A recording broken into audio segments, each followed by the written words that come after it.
रसूल करीम सल्लल्लाहु ताआला अलैहि वसल्लम इरशाद करें, কোনো মানুষ যদি একবার আলহামদুলিল্লাহ বলে তো আল্লাহ তাআলা তার নেকির পাল্লাটাকে নেকি দিয়ে পরিপূর্ণ করে দেন।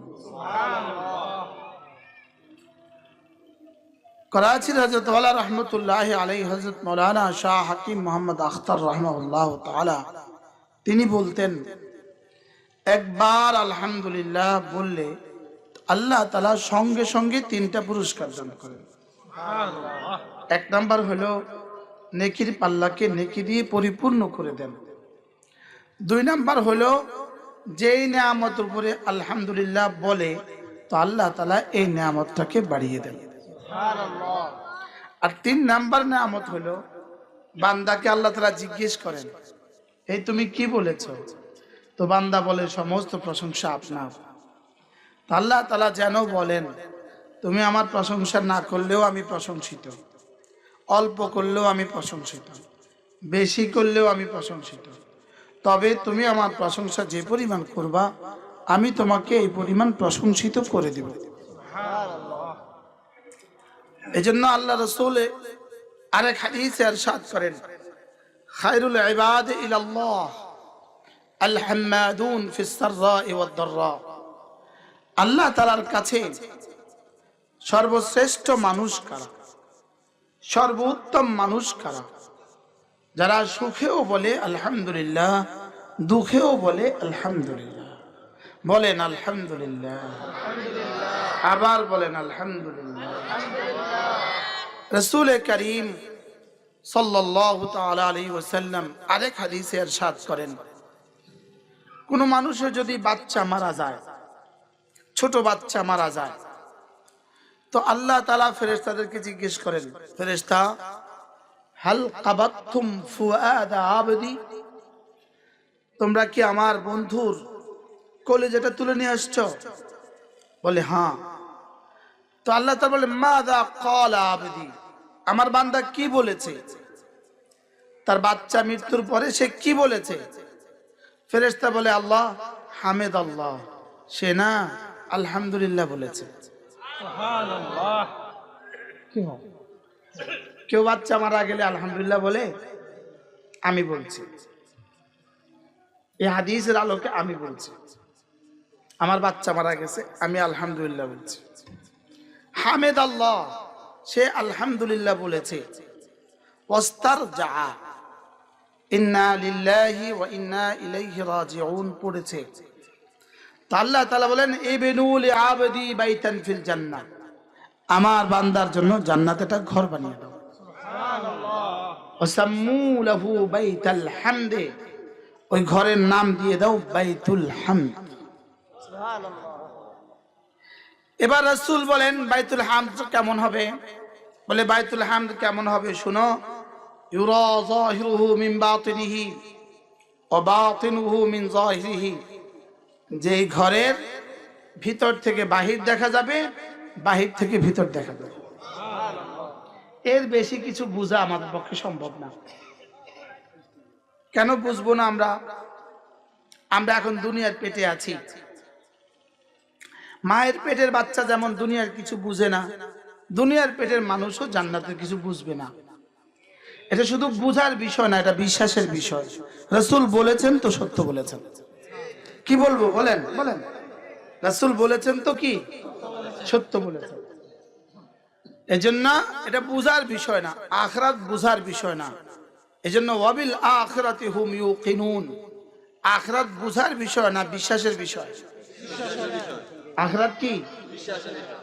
আমরা দেখি মুরগি ডিম দেয়, মুরগি ডিম দেয়, আমরা দেখি, এটা আমরা দেখছি। এজন্য মুরগি ডিম দেয়, এটা বিশ্বাসের বিষয় নয়, এটা দেখার বিষয়। এজন্য এটা বললেও সওয়াব নাই, বিশ্বাস করলেও সওয়াব নাই। কেন? এটা দেখার বিষয়। কেন? এটা দেখে বিশ্বাস করছি, এজন্য এটা দেখার বিষয়। দেখার বিষয়, এটা বিশ্বাস করলে সওয়াব নাই, না বিশ্বাস করলে মৃত্যু। কিন্তু লেকিন বিশ্বাস করলে কি নাই বলেন? মুরগি ডিম দেয়, আমি যদি বলি মুরগি ডিম দেয়, মুরগি ডিম দেয়, মুরগি ডিম দেয়, কত নাকি হবে? কেন? এটা অবাস্তব বিষয় না বাস্তব বিষয়? লেকিন সওয়াব হবে না কেন? এটা দেখি যে। আর আলহামদুলিল্লাহ বলেন, এটা আমার নেকির পাল্লাকে ভরে দেয়। এটা বললে, এটা পড়লেই নেকির পাল্লা ভরে দিবে কেন? এটা যে বুঝি না, বিশ্বাস করি এজন্য। এটা যে দেখি না, বিশ্বাস করি এজন্য। কি হয়? এজন্য মায়ের পেটের বাচ্চা, তাকে যদি কোনো প্রযুক্তি দিয়ে, কোনো টেকনোলজি দিয়ে বোঝানো হয়, তুমি টেনশন করবা না। অচিরেই এমন এক পৃথিবীতে তুমি যাবা, যে পৃথিবী তোমার মায়ের পেট থেকে 100 গুণ বড়। মায়ের পেট থেকে পৃথিবী 100 গুণ বড় না? 1000 গুণ বড়, 1,00,000 গুণ বড়। তো মায়ের পেটের বাচ্চা, মাত্র 10 মাস ব্যবধান, শুধু 3 অন্ধকারের পরেই দুনিয়া, শুধু পেটের চামড়াটার পরেই দুনিয়া। ওই বাচ্চা এখানে 100 গুণ আর 1000 গুণ বুঝে না। তা আমি এখানে বসে দুনিয়া থেকে 10 গুণ বড় জান্নাত বুঝবো কিভাবে? মায়ের পেটের বাচ্চা দুনিয়া বোঝা সম্ভব না, দুনিয়ার পেটের বাচ্চা আখিরাত বোঝা সম্ভব না। আমরা এখন কোন পেটে আছি বলেন? আমরা এখন দুনিয়ার পেটে আছি। আচ্ছা, মায়ের পেটের বাচ্চা বুঝে না, এজন্য দুনিয়াতে আসে না। আসে না, আসতে বাধ্য। আমরা বুঝি না, এজন্য আখিরাতে যাওয়া লাগবে না। যাওয়া লাগবে না, যেতে বাধ্য। যেতে কি বাধ্য।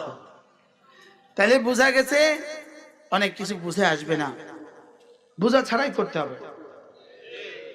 আলহামদুলিল্লাহ বলেন, তামলাউল মিজান। যেমন ধরেন আমি আপনাকে 100 টাকা দিলাম, আপনি সাথে সাথে কি বললেন? আলহামদুলিল্লাহ। আচ্ছা, এবার যদি 1000 টাকা দেই, এবার যদি 1,00,000 টাকা দেই, এবার যদি আবার দেই, এবার যদি আবার দেই। এখন একবার আলহামদুলিল্লাহ বললে নেকির পাল্লা ভরে দেয়, উচিত তো আবার বলা। আবার তো ভরে দিছে, উচিত তো আবার বলা। আবার তো দিছে, তো উচিত তো আবার বলা। আবার তো দিয়ে দিছে, তো উচিত তো আবার বলা। এজন্য আল্লামা ইবনুল কাইয়িম আল জাওজিয়া বলেন, ইয়ামবাগি লিল মারইল মুসলিম, একজন মুসলমানের জন্য উচিত আন ইয়াহমাদাল্লাহ, আল্লাহ তাআলার প্রশংসা করা, ফি কুল্লি লাহাজাতিন, তার জীবনের প্রতিটা মুহূর্তে, তার প্রতিটা নিঃশ্বাসে বলা উচিত আলহামদুলিল্লাহ। পড়েন আলহামদুলিল্লাহ, আলহামদুলিল্লাহ, আলহামদুলিল্লাহ, আলহামদুলিল্লাহ। দুনিয়ার দুটো শব্দ জান্নাতে থাকবে। সুবহানাল্লাহ। দুনিয়ার কয়টা শব্দ জান্নাতে থাকবে? দুনিয়ার 2টা শব্দ জান্নাতে থাকবে। একটা হলো আসসালামু আলাইকুম, আর একটা হলো আলহামদুলিল্লাহ। সুবহানাল্লাহ। দুনিয়ার কয়টা শব্দ জান্নাতে পাওয়া যাবে? সালামুন আলা, সালামু সালামু কাওলাম মির রাব্বির রহিম। দুনিয়ার সালাম জান্নাতে থাকবে। আর আকালুল হামদুলিল্লাহিল্লাযী আযহাবা আন্নাল হাযানা ওয়া আহাল্লানা দারাল মুকামা। রব্বুল আলামিন জান্নাতে সকাল সন্ধ্যা জিজ্ঞেস করবেন কেমন আছো? তো বন্ধু বলবে আলহামদুলিল্লাহ। কি বলবে বলেন? আলহামদুলিল্লাহ। বলবেন হুজুর দুনিয়াতে 2টো শব্দ থাকবে জান্নাতে, আর কি কি থাকবে? জান্নাতে দুনিয়ার আর কোনো শব্দ হবে না। জান্নাতে বাকি যা হবে জান্নাতের ভাষায়, জান্নাতের শব্দে, জান্নাতের পরিকল্পনায়, জান্নাতের স্থান অনুযায়ী, জান্নাতের ভাব অনুযায়ী। সুবহানাল্লাহ। কি হয়? হ্যাঁ, তবে জান্নাতে বাংলা ভাষা হবে না, ইংরেজি ভাষাও হবে না। জান্নাতে কি হবে না? বাংলা ভাষা হবে না, ইংরেজি ভাষা হবে না। জান্নাতে শুধুই আরবি ভাষা হবে। সুবহানাল্লাহ বলেন। বলে যারা আরবি পারে না, সৌদি আরবের মক্কা শরীফে কিছু বিড়াল পাওয়া যায়। ওই বিড়ালটা আপনি যদি বলেন এই চলে যাও, যাও যাও, বিড়াল ফিরেও তাকায় না। যখন বলবেন ইযহাব, যাও, দৌড় দিস। ওরা আপনি এদিকে আসো, এদিকে আসো, 100 বার ডাকলে আসে না, তাল দৌড় দিছে। সুবহানাল্লাহ। সৌদি আরবের বিড়াল কি বুঝে বলেন? এই জন্য আমেরিকার কুকুরে কিন্তু বাংলা বোঝে না, ও বুঝে ইংলিশ। আজীব বিষয়। আল্লাহ তাআলা এটা আল্লাহ তাআলাই ঠিক করেছেন। সুবহানাল্লাহ। কি হয় তাহলে জান্নাতে কোন ভাষায় কথা হবে? আরবি ভাষা। এজন্য আল্লাহর নবী বলেন আরবি ভাষাকে ভালোবাসো 3 কারণে। 1 নাম্বার আরবি কোরআনের ভাষা, 2 নাম্বার আরবি আমার ভাষা, 3 নাম্বার আরবি জান্নাতের ভাষা।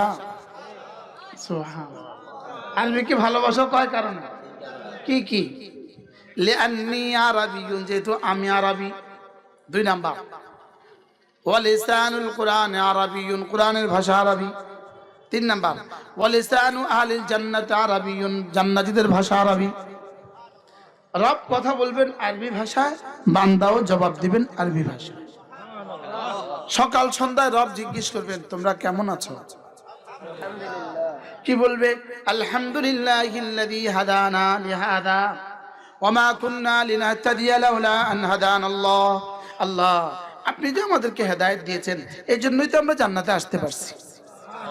আপনি যদি হেদায়েত না দিতেন জান্নাতে কি করতে পারতাম না? বলেন, জান্নাতে আসতে পারতাম না। জান্নাতে 4টা জিনিস চিরস্থায়ী। বলেন বলেন 4টা জিনিস কি? 1 নম্বর হায়াত চিরস্থায়ী, 2 নম্বর সুস্থতা চিরস্থায়ী, 3 নম্বর যৌবন চিরস্থায়ী, 4 নম্বর সুখ চিরস্থায়ী। কি শুনলেন? আর দুনিয়াতে সর্বোচ্চ 16 বছর, এরপরে ভাগলপুর। মনে হয় কিছুই বুঝেন না। আর জান্নাতে কি বলেন? চিরস্থায়ী। বলেন বলেন জান্নাতে কি? চিরস্থায়ী। বাংলাদেশের এই 57 বছরের বাংলাদেশে যারা সর্বোচ্চ ছিলেন কত বছর? সর্বোচ্চ যারা ছিলেন কত বছর? তো 16 বছর পরে এখন কোথায়? বলেন জান্নাত চিরস্থায়ী, বলেন হায়াত চিরস্থায়ী, জওয়ানি চিরস্থায়ী, সুখ চিরস্থায়ী, সুস্থতা চিরস্থায়ী। বাহ বাহ বাহ। ফাবিযালিকা ফালইফরাহু, আল্লাহ বলেন এজন্য খুশি হও। সুবহানাল্লাহ। ফাবিযালিকা ফালইফরাহু, এজন্য কি হইতে পারো? এমন জওয়ানি মিলবে যেটা আর কখনো বুড়ো হবে না, এমন সুখ হবে যেটা কখনো অসুখ হবে না, এমন হায়াত মিলবে যেটা আর কখনো শেষ হবে না। সুবহানাল্লাহ। সৌন্দর্য শুধু বাড়বে, শুধু বাড়বে, শুধু বাড়বে। জওয়ানি শুধু বাড়বে, শুধু বাড়বে, শুধু বাড়বে। শক্তি শুধু বাড়বে, শুধু বাড়বে, শুধু বাড়বে।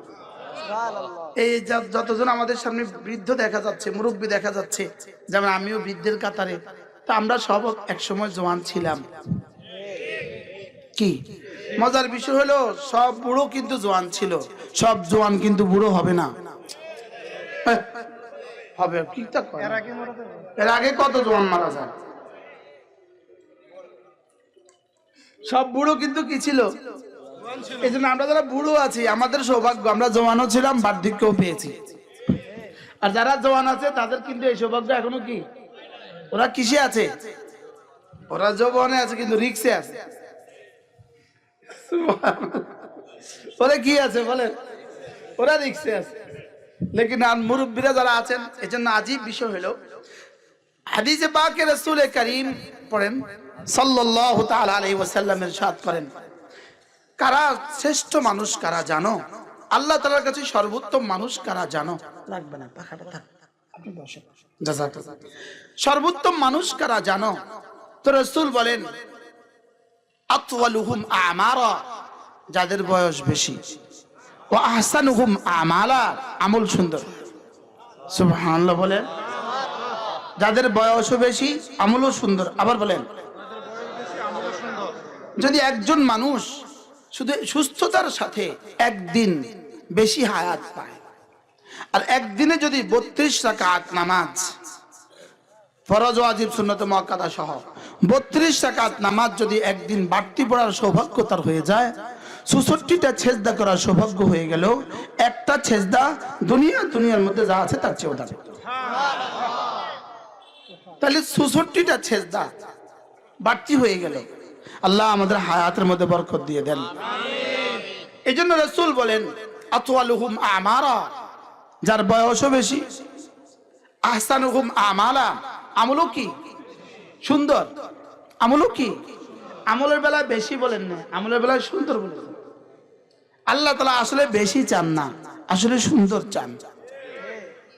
যেমন ধরেন আপনি, আপনার ব্যয় গেছে আপনার বাড়িতে, ছেলের শ্বশুর বেহাই সাহেব, আপনি কি করলেন, এক বল পাটের শাক ভাজি করে দিয়ে দিলেন, এক বল, এত বড় এক বল, এক ডিশ।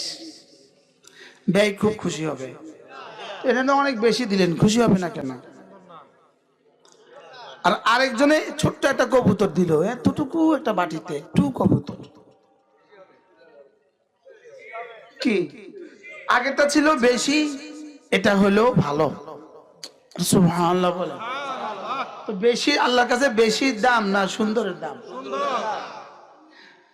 আল্লাযী খালাকাল মাউতা ওয়াল হায়াতা লিয়াবলুয়াকুম আইয়ুকুম আহসানু আমালা। আমি মউত আর হায়াত কেন বানিয়েছি? আমি মউত আর হায়াত বানিয়েছি শুধু দেখার জন্য কার আমল কত সুন্দর। সুবহানাল্লাহ। কার আমল কত সুন্দর, বলেন কার আমল কত সুন্দর। এজন্য আল্লাহ তাআলা আমাদেরকে কেন বানিয়েছেন? শুধু দেখার জন্য কার আমল কত সুন্দর। আমরা দুনিয়াতে দেখি কার জামাটা কত সুন্দর, আল্লাহ তাআলা দেখেন কার আমল কত সুন্দর। আমরা দেখি গাড়িটা কত সুন্দর, রব দেখেন আমলটা কত সুন্দর। আমরা দেখি বাড়িটা কত সুন্দর, রব দেখেন আমলটা কত সুন্দর। আমরা দেখি ঘরের ফার্নিচার কত সুন্দর, রব দেখেন আমলটা কত সুন্দর। রব কি দেখেন বলেন? লিয়াবলুয়াকুম আইয়ুকুম আহসানু আমালা।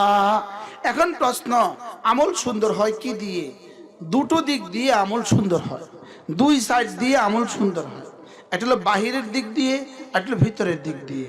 বাহিরের দিক দিয়ে, ভিতরের দিক দিয়ে আমল কি হয় বলেন? সুন্দর হয়। আল্লাহ তাআলা দেখেন বাহিরেতে আমার হুকুম আছে কিনা, আমার রাসূলের তরিকা আছে কিনা, আর ভিতরে ওর ইখলাস আছে কিনা। কি ভাই আল্লাহ কি দেখেন বলেন? বাহিরে আমার হুকুম আছে কিনা। একজনে 4টা বাজে এশার নামাজ পড়ে অনেক সুন্দর কইরা, এটা কি আসলে সুন্দর হয়েছে? কেন সুন্দর হয় নাই? এখানে আল্লাহর হুকুম নাই, কি নাই? একজনে অনেক সুন্দর করে মাগরিবের নামাজ 4 রাকাত পড়ছে, কেন? এখানে রাসূলের তরিকা নাই, রাসূলের কি নাই বলেন? তাহলে জীবন লাগবে দুইটা, আল্লাহর হুকুম, নবীর তরিকা। বলেন বলেন বলেন, আবার বলেন। এটাই হলো লা ইলাহা ইল্লাল্লাহ মুহাম্মাদুর রাসূলুল্লাহ। এটা তরজমাই হলো আল্লাহ আপনার হুকুমগুলো মেনে নিলাম, ইয়া রাসূলুল্লাহ আপনার তরিকাটা মেনে নিলাম। তাহলে আল্লাহর হুকুম চলবে কার? তরিকা চলবে কার? মুহাম্মাদুর রাসূলুল্লাহ সাল্লাল্লাহু তাআলা আলাইহি ওয়াসাল্লাম।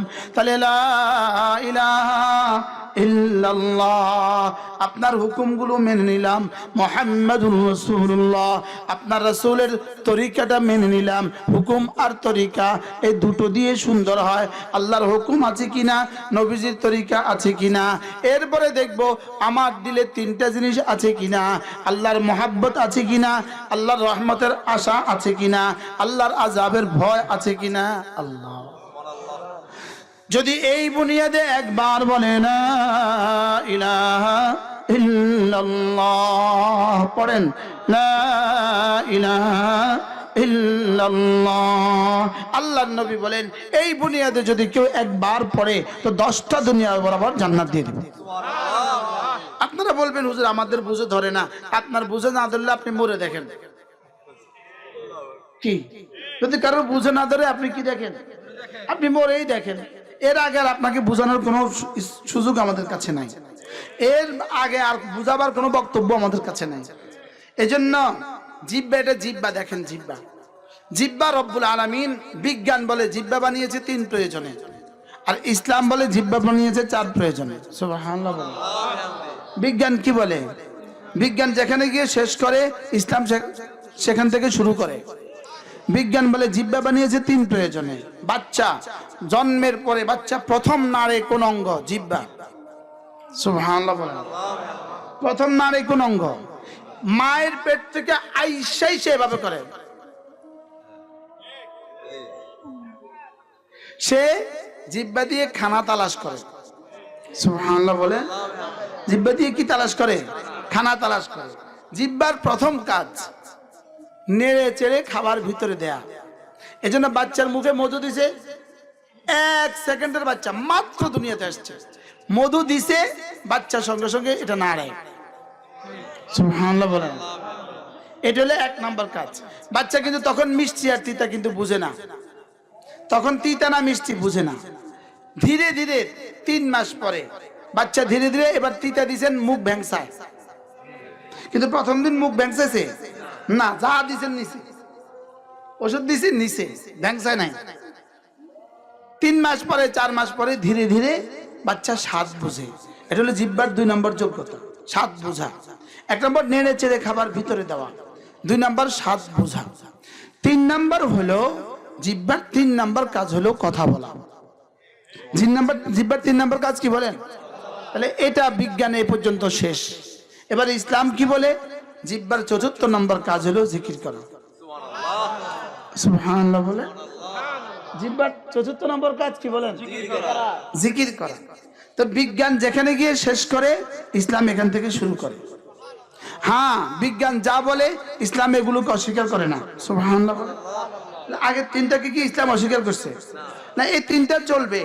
বাকি এই 3টা গরুরও কাজ, ছাগলেরও কাজ, ইহুদিরও কাজ, নাসারারও কাজ, হিন্দুরও কাজ, ইসকনেরও কাজ। কি? আর জিকির করা শুধুই মুমিনের কাজ। তাহলে আমাদের পরিচয় কি বলেন? আমরা কি বলা? আমাদের জিহ্বার 4র্থ নম্বর কাজটা কি? আবার বলেন, আলাম নাজআল লাহু আইনাইন ওয়া লিসানান ওয়া শাফাতাইন ওয়া হাদাইনাহুন নাজদাইন। রব্বুল আলামিন বলেন, আমি কি তোকে 2টো চোখ আমি কি দেই নাই? 2টো ঠোঁট তোকে কি আমি দেই নাই? একটা জিহ্বা কি তোকে আমি দেই নাই? সুবহানাল্লাহ। জিহ্বাটা তোকে কে দিয়েছে? রব বলেন, তোকে জিহ্বাটা আমি দিয়েছি। এজন্য রাসূল করিম সাল্লাল্লাহু তাআলা আলাইহি ওয়াসাল্লাম দোয়া করতেন, আল্লাহুম্মা রযুকনি লিসানান যাকিরা। আল্লাহ আমাকে এমন একটা জিহ্বা দেন যেটা জিকির করনে वाला, যেটা কি করনে वाला?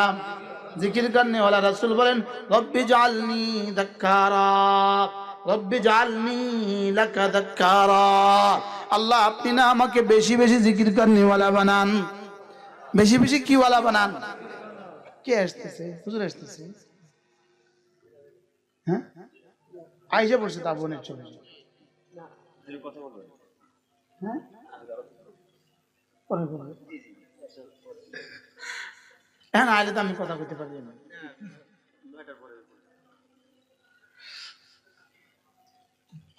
জি হুজুর আসেন। মাশাআল্লাহ। একটু একান্ত চেয়ারের ব্যবস্থা করে দেন। আপনি পা মেলে বসেন, কষ্ট হলে হুজুর চেয়ারে।